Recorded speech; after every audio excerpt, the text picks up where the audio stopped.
Bonjour et bienvenue dans ce tirage pour savoir un petit peu les messages que votre autre a besoin de vous faire passer. Alors ça peut être un amoureux, une amoureuse, un ami, une amie, ça peut être quelqu'un de votre famille, mais ça peut aussi être un projet. C'est vraiment si vous avez besoin de canaliser, que vous aviez un message que vous aviez besoin d'entendre de la part de une autre forme entité. Alors, on va y aller directement pour voir si ce message, il s'adresse bien à vous. Donc déjà, je sais que vous êtes quelqu'un qui attendait un message. Ok, et il y a plusieurs façons pour vous de recevoir ce message. Parmi ceux-là, il y a ce tirage, mais il y en a d'autres qui peuvent être, par exemple, dans le monde onirique. Peut-être que vous avez effectivement...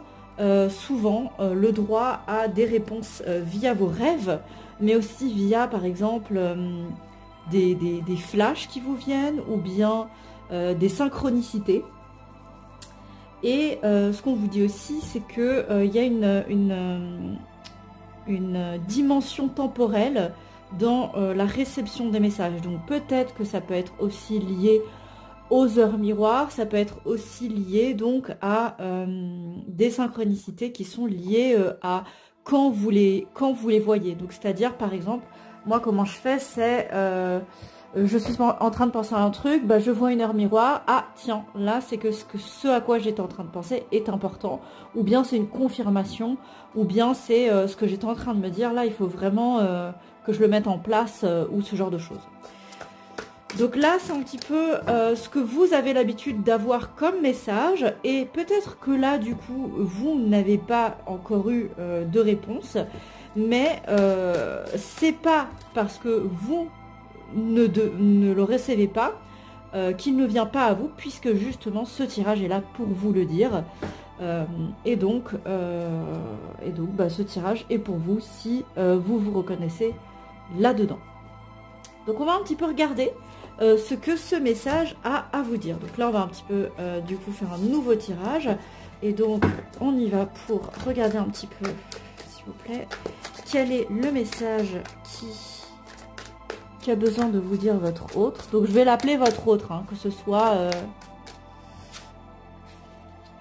J'ai besoin de temps, j'entends. J'ai besoin de temps. J'ai besoin de temps, ne va pas trop vite, ralenti. J'ai besoin de temps, ne va pas trop vite, ralenti.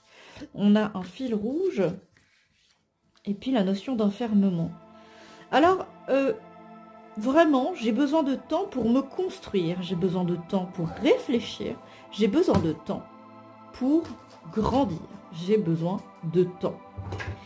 Et, je ne sais pas si je vous l'ai dit, mais si vous entendez du bruit, c'est mon bébé qui est à côté, qui fait sa vie. Voilà. Alors, je suis de retour. Donc, on a cette notion d'enfermement et de j'ai tellement besoin de sortir de là que je suis en train de briser ce dont j'ai besoin. Vous voyez là, par exemple, le chevalier, là, ça lance. Alors, je ne sais pas si vous voyez très bien, on va voir, mais sa lance est en train de casser le sablier. Et en fait, c'est qu'il y a une telle impatience, une telle envie que ça avance plus vite que ça ne devrait avancer, que qu'on est en train de casser carrément le sablier. Mais le sablier, il est là par nécessité, il est là par besoin, il est là parce qu'il faut, il y a vraiment un besoin. Et on est en train de vous dire aussi d'ailleurs que ce qui est enfermé n'est pas ce que vous pensez. C'est-à-dire que... alors, ça flotte, ça fait pas le focus. Ok. Vous avez une impression d'enfermement, une impression de quelque chose qui ne va pas, mais vous êtes quand même dehors. Et même ici, l'oiseau, il pourrait s'enfuir parce que ça, c'est assez grand pour qu'il puisse passer. Vous voyez, là-dedans, on est dans une chambre, oui, mais il y a quand même une fenêtre. On pourrait passer par la porte, on pourrait sortir. Et ce qu'on vous dit, c'est que l'enfermement n'est pas là où vous pensez qu'il est. L'enfermement n'est pas dans le temps et dans le fait que vous ne soyez pas au résultat que vous avez envie d'avoir, l'enfermement est dans ça, dans cette notion de vide, qui fait que vous avez une sorte d'envie, de besoin peut-être, d'aller chercher le résultat, parce que vous avez vite envie de remplir cette assiette qui est vide. Vous avez vite envie de remplir de choses qui vous font du bien, parce que il y a ce manque. Et c'est plutôt dans le manque qu'il y a un enfermement, c'est-à-dire que le manque vous enferme dans une façon de penser, dans une façon de voir. Alors que quand on n'a plus cette blessure du manque qui vient nous tarauder l'esprit et qui vient en quelque sorte polluer notre façon de faire et notre façon de voir le monde, alors on peut voir que nous sommes effectivement déjà libérés. Que même si on est à l'intérieur, pas encore dehors à faire, on est déjà en train d'imaginer. On a déjà vu sur le trésor. On peut déjà faire énormément. Il y a de quoi créer, il y a de quoi danser, il y a de quoi ici, beaucoup, faire beaucoup de choses. Mais il suffit de le voir. Et quand on est dans une optique de manque, alors là on est enfermé effectivement dans une pièce et c'est lugubre. Quand on est dans une optique de waouh, incroyable ce que j'ai de quoi créer, j'ai de quoi lire, j'ai de quoi écrire, j'ai de quoi danser, j'ai de quoi chanter, j'ai de quoi créer un monde imaginaire, j'ai de quoi planifier. Et je sais où est mon trésor, je peux réfléchir où est mon trésor et comment l'atteindre. Je peux imaginer des scénarios. Oui, il y a plein de nouvelles choses qu'on peut voir quand on n'est plus dans un manque. D'ailleurs, j'ai aussi envie de dire, ici la cage, elle est faite en liane, elle est faite en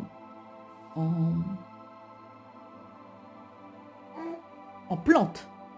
Et donc elle pourrait grandir pour devenir quelque chose. Parce que moi j'ai fait un arrêt, mais parce que, vous voyez là derrière, il y a toute une cité. Une cité, mais qui, effectivement, elle a l'air lugubre. Donc finalement, qui est plus libre? L'oiseau qui est dehors, mais qui est dans une cité très lugubre, ou bien l'oiseau qui est mécanique, mais qui est à l'intérieur, et qui pourrait faire pousser quelque chose. Qui pourrait faire de sa cage un magnifique palais, un magnifique royaume où il pourrait aller et venir à sa guise. Voilà, excusez-moi, je suis allée chercher justement ma fille qui était impatiente et qui donc commençait à ne pas aller bien et à faire un peu n'importe quoi. Et c'est un petit peu ça aussi qu'il y a, c'est que du coup, par impatience, par pulsion de j'ai envie déjà d'être au résultat, on prend les mauvaises décisions. Il y a quelque chose, entre guillemets, qui est fait mais qui ne devrait pas l'être, où il y a voilà, peut-être du sabotage, peut-être un peu comme cette épée là qui est en train de tirer. Donc on va aller regarder un petit peu ce qu'on est en train de saboter.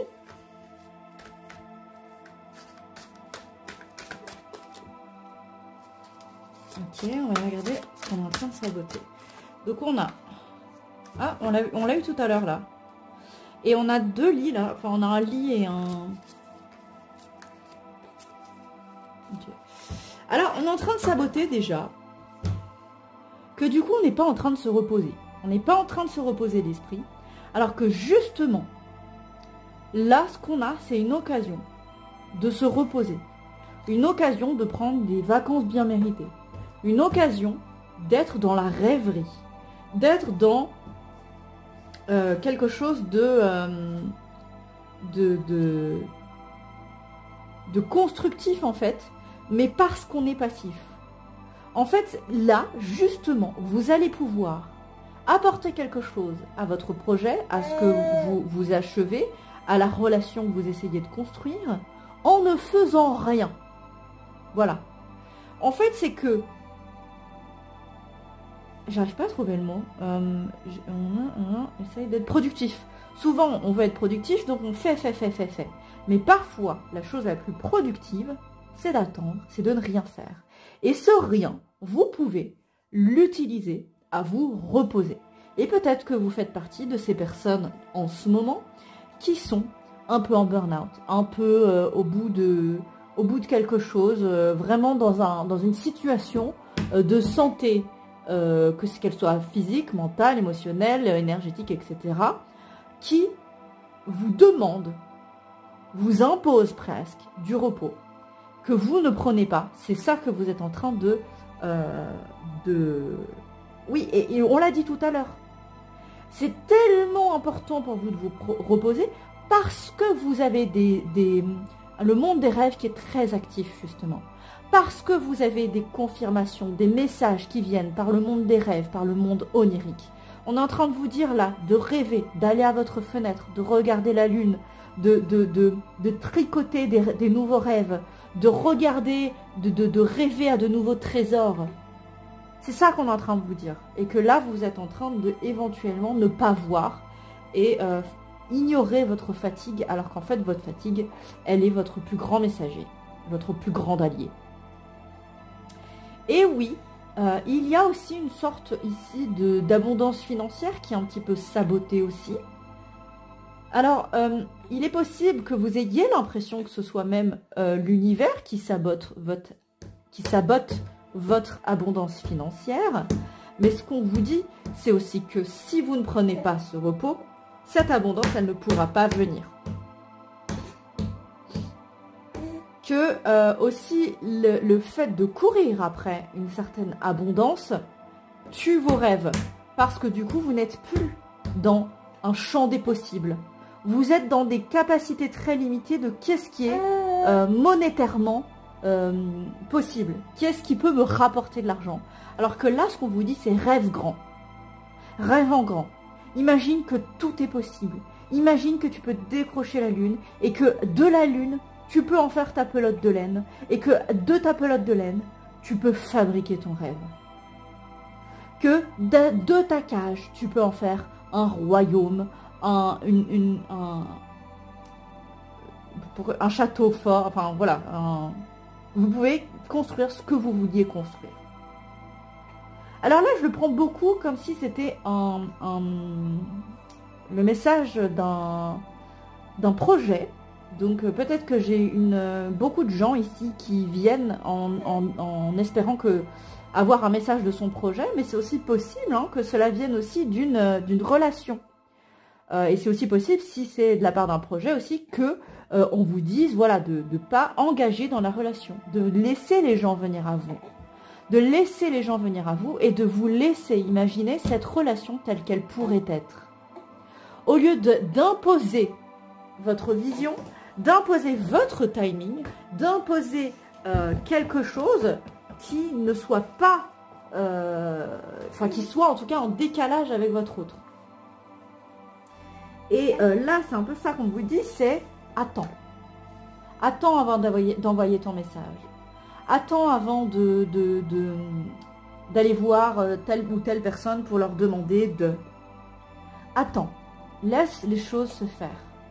Laisse les choses venir à vous. Pourquoi? Parce que vous êtes deux dans la relation. Et ça, c'est valable aussi bien dans une relation avec un être vivant qu'avec le projet dans lequel vous êtes ou qu'avec une entité, etc. C'est que vous êtes deux dans la relation. Et oui, peut-être que vous êtes prête. Peut-être que vous êtes prête à faire quelque chose, à tricoter la lune, à faire ceci, cela. Mais l'autre ne l'est pas. Et il suffit d'attendre. Alors que si vous forcez la chose, vous allez casser tout. Alors que si vous attendez, le monde sera à vous. Alors, c'est compliqué, c'est plus facile à dire qu'à faire. Donc ce qu'on va faire, c'est qu'on va aller regarder un petit peu des outils qui vont vous permettre de faire ça en toute sérénité. Puisque là, on a cette énergie de manque qui est un peu là, et ce truc de j'ai pas envie d'écouter, j'ai pas envie de me reposer, j'y arrive pas, ou que sais-je. Donc on va aller regarder les outils qui peuvent vous aider. J'arrive tout de suite. Voilà, donc j'ai choisi l'oracle de naissance de Ophélie Cellier et Thomas Pillet. Alors ici, moi j'utilise les cartes du Mysterium, qui est un jeu de société. Excusez-moi, je vais éternuer. Non, je vais pas éternuer. Ok. donc l'oracle de naissance, quels sont, qu'est-ce qu'on pourrait, voilà, merci. Hop, c'est tombé par terre. On a ici visualisation. Et enfin, force intérieure. Ok. Déjà, on a la tempête qui est tombée juste au-dessus de ici, hein, le trou d'abondance et puis le manque. Donc en fait, ici, on est en train de vous demander d'accueillir ces deux grosses peurs, ces deux grosses peurs du manque, peur de perdre, peur de la pauvreté peut-être, de les accueillir pleinement et de traverser la tempête, de laisser les émotions exister. C'est en les laissant exister que vous pouvez les laisser partir. Parce qu'elles ont pu exister, du coup elles peuvent se dire ok c'est bon, bye bye. Et là, ça c'est tombé juste au-dessus de ce trio-là de dormir, de prendre le temps de dormir, de rêver, etc. Et donc on vous dit justement, prenez ce temps-là pour voilà, vous reposer, mais aussi visualiser. On vous le dit là, avec les fenêtres, regardez à la fenêtre, ouvrez des fenêtres, des portes. Dans les voyages astraux, les portes, les fenêtres ont des symboles absolument énormes. Les portes, vous pouvez aller d'un monde à l'autre. Une fenêtre, vous pouvez observer d'autres mondes, d'autres possibles, d'autres futurs, etc. Donc visualisez. Visualiser tout le processus de naissance vous aidera à avoir confiance le jour J et à accueillir pleinement les vagues. Parce que oui, vous avez en tête un objectif qui est peut-être une relation, qui est peut-être un objectif de professionnel ou que sais-je. Cet objectif-là, une fois qu'il est atteint, ce ne sera pas toujours tout rose. Il y aura aussi des vagues. Pour l'atteindre, il y aura aussi les vagues. Et donc, c'est un petit peu ça. C'est vraiment visualiser tout ce que vous avez à visualiser pour pouvoir y arriver. Et puis, force intérieure, on a donc en vous se trouve la puissance de l'univers tout entier. Cette force est disponible à chaque instant de votre vie et en tout lieu. Et effectivement, vous avez le pouvoir d'être soit à l'intérieur, soit à l'extérieur, de transformation, d'aller cueillir vos rêves, d'aller tricoter votre réalité. Vous avez ce pouvoir-là. Et donc, c'est... et je pense que c'est aussi dans cet ordre-là. Hein. Ça va être d'abord d'accueillir la tempête, de la traverser, puis de visualiser, voilà, ce que vous voulez, comment vous voulez y arriver, comment vous allez le faire. Et une fois que vous savez où vous voulez aller, là, vous allez prendre votre force intérieure et puis vous allez pouvoir manifester par là. Et là, on est plus dans une manifestation qui est j'ai le mot imaginaire, mais c'est pas imaginaire, mais vous êtes plus dans l'imagination, en tout cas, plus dans la création intérieure, l'exploration intérieure, que dans le faire, le bâtir, le construire. D'accord? D'ailleurs, cette année, donc, ce tirage est temporel, hein, mais à l'époque où je le dis, là on est en année 9, donc c'est intéressant que vous alliez voir dans quelle année, au moment où vous êtes en train de regarder cette vidéo, quelle année vous êtes. Mais là, par exemple, en année 9, on est en train de récolter tout ce qu'on a semé. Allez voir aussi votre année personnelle, hein, bien sûr, du coup ça va prendre tout son sens. Mais du coup, on va aller bientôt avoir un nouveau cycle, un nouveau 1, 2, 3, 4, 5, 6, 7, 8, 9 qui va recommencer. Et donc, effectivement, là, on va commencer par d'abord imaginer quelque chose pour ensuite le bâtir, ensuite le faire. Mais d'abord, il faut que cette étape-là soit faite. Parce que quoi que vous bâtissiez, si vous n'avez pas fait cette première étape, s'il n'y a pas la tempête traversée, si vous n'avez pas digéré tous vos traumatismes liés à cette énergie de manque et d'abondance qu'on va perdre, eh bien, vous allez repartir sur de mauvaises bases, vous allez construire sur de la vase et donc votre projet risque de s'écrouler. Et de la même manière, là, dans une relation d'humain à humain, par exemple, ou d'être vivant à être vivant, on vous dit de travailler sur vous, d'aller voir en vous, d'aller chercher dans vos blessures, dans vos forces intérieures, dans votre visualisation. Parce que vous avez 100% de pouvoir sur vous-même. Et si vous voulez quelque chose dans cette relation, c'est sur vous que vous avez le plus de pouvoir. Voilà, j'espère que ce tirage vous a plu. N'hésitez pas à liker, commenter, partager. Ça va permettre à ceux qui ont besoin d'entendre ce message de le recevoir. Moi, je vous souhaite tout le meilleur et je vous dis à bientôt. Ciao!